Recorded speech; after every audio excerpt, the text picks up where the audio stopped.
Why I'm not left or right. The political lie nobody wants to admit. Let's get this out the way up front, so there's no confusion, no shaky heads in the back, pretending they didn't hear it right the first time. Ready? We are not left. We are not right. And if that makes your brain glitch, that's not my problem. That's your programming breaking down. Here at Nubian Narrator News, we don't join the herd. We study it, we question it, and if it's marching off a cliff wearing matching red or blue t-shirts, we film it, and then roast the whole damn parade. Because the whole concept of partisan politics is built on a childish delusion. The idea that one group of people has all the right answers, all the moral high ground, all the facts, and none of the hypocrisy. Please, that's not a belief system. That's a fairy tale with lobbyists. The truth is, no one is fully left or fully right, not naturally.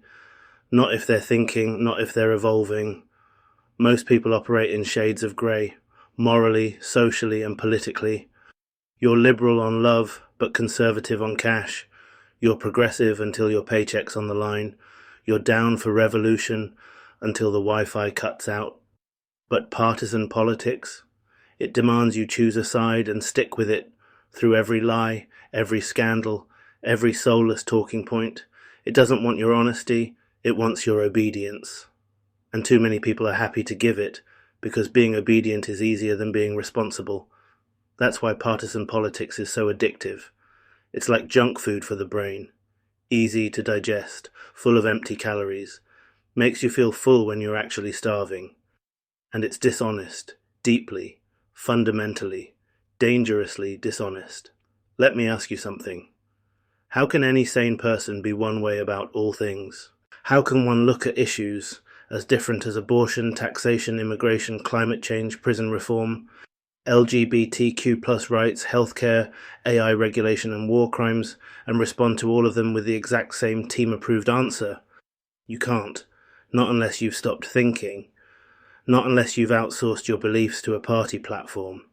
Like it's a BuzzFeed quiz that tells you what Hogwarts house your politics belong to. Oh, I'm fiscally Slytherin but socially Hufflepuff. Bruh, grow up. The world is complex. People are complex. The idea that everyone should jam themselves into these clumsy little red or blue boxes is political cosplay. It's Halloween with better PR. And here's the kicker. Most of the people waving flags and shouting about left versus right have no idea what they're actually defending. They don't know the policy. They haven't read the bill. They've just memorized the script of cultish clapbacks 101. That's why we say never trust anyone who claims to be always left or always right. Because what they're really telling you is, I've decided what's true before hearing the facts. And you know what we call that? Intellectual cowardice. But see, cowardice is profitable in politics. It keeps the machine running smooth. You get rewarded for loyalty, not for truth. That's why people in parties stay silent when their side messes up. They'd rather protect their career than protect the people. They'd rather stay close to power than speak truth to it. That's how we end up with nonsense laws, half-baked reforms, and press conferences full of performative outrage, while the actual suffering goes untouched. Because when everyone's performing, no one's governing. Let me paint you a picture. You've got a politician who knows a bill is bad, like wreck people's lives level bad, but their party is pushing it, and if they vote against it, they lose funding, lose endorsements, get blacklisted from committee chairs. So what do? They vote yes, they smile, they spin it, they say it's complicated, or it's a step in the right direction. Translation, I sold you out, but I did it politely. That's the sickness in the system. That's what happens when loyalty to party becomes stronger than loyalty to principle. You stop standing for people and start kneeling for power. Here's what people forget. The political spectrum is a man-made illusion, a flattened version of human values designed for convenience, not truth. It's a map drawn by people who benefit from you never wandering off the trail. But we wander, we explore, we speak freely, think critically, and question everything, especially ourselves. Because if you're never questioning your side, you're not growing, you're not thinking, you're parroting. And parrots don't build futures, they just make noise. Look at history, the people who actually changed things, the abolitionists, the suffragettes, the revolutionaries, the whistleblowers.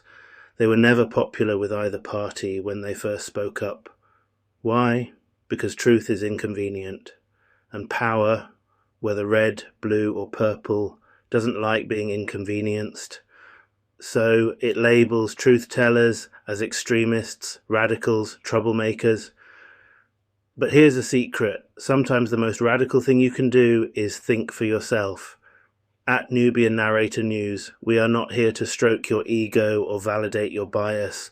We are not here to perform identity politics in HD. We are not bought, we are not begging, and we are definitely not blind. We don't praise leaders just because they wear our colours. We don't demonize citizens just because they disagree. We don't condone team politics. We do truth, ugly, uncomfortable, inconvenient truth. The kind that burns your chest a little but clears your lungs after. Because when you only speak truth that flatters your side, that's not truth, that's propaganda in drag. Here's what we believe instead. That people are more than their party lines. That values matter more than votes. That character matters more than charisma. That being wrong sometimes is how you get more right in the long run. We believe in moral flexibility, not moral compromise. That means having the courage to shift when new evidence comes in, but never shifting your values to fit someone else's script. Let me be even pettier for a second. You ever notice how the most devout leftists suddenly forget about feminism when it's time to defend a male candidate from their side? You ever notice how the most conservative patriots suddenly love foreign dictators if they flatter their favourite president? Principles evaporate when politics becomes performance. Suddenly everyone's a philosopher until their party gets caught in a scandal. Then it's, but what about the other guys? Nah, we don't play that. Here we call it like we see it, even if it makes the left cry and the right rage. Because our loyalty is to logic, to people, to futures not yet written. And don't get it twisted. This isn't centrism either. We're not fence-sitting. This isn't neutrality. This is independent, radical accountability. We believe some ideas are dumb, some policies are evil, some leaders are dangerous. But the second we tie our truth to a political brand, we become predictable. And predictable people are easy to control. So let me leave you with a few golden rules. If someone's beliefs never evolve, they're not thinking, they're repeating. If someone's always defending their party, they're in a cult, not a conversation. If someone tries to shame you for thinking differently, it means you're probably getting close to the truth. We're not here to be popular. We're here to be honest. We're not trying to win elections. We're trying to win back our minds. Because at the end of the day, your politics should be a reflection of your values, not your fear of being different. So don't ask us if we're left or right. We're forward, we're inward, we're truth-bound. And if that makes us hard to categorize, good. That means we're doing it right. Now before I sign off, let me say one last thing, human to human. If you ever see me out and about, walking the beautiful streets of my city, and I'm with my little ones, my mini-me's, my Nubian next generation, please show me the respect I'd show you. Don't approach me. Don't perform proximity. Don't make yourself the main character in their memory. Those moments are sacred, and their peace is not your stage. I'm always willing to talk, but not in earshot of young minds who still deserve the chance to see the world without the weight of ours. Let's preserve their magic a little longer, yeah? When you're out with your beautiful family, I'd offer you that same privacy. Offer it back. That's community. That's grace. That's love. Off camera. Now back to it. This is Nubian Narrator News. Where we think louder. Where we speak freer. Where the truth doesn't wear colours, it wears courage, and we got plenty of that. Take a breath. Light some sage. Watch this sponsored spiritual detour. Teen Think, the Political Obedience Supplement. This episode is brought to you by Teen Think. the only daily multivitamin that erases your moral compass and replaces it with your party leader's talking points. Side effects include blind loyalty, selective outrage, and compulsive retweeting of politicians who wouldn't piss on you if you were on fire. Teen Think, because thinking for yourself is so 1997. The echo chamber, where everyone agrees with you. Tired of uncomfortable truths? Sick of facts that don't match your vibe?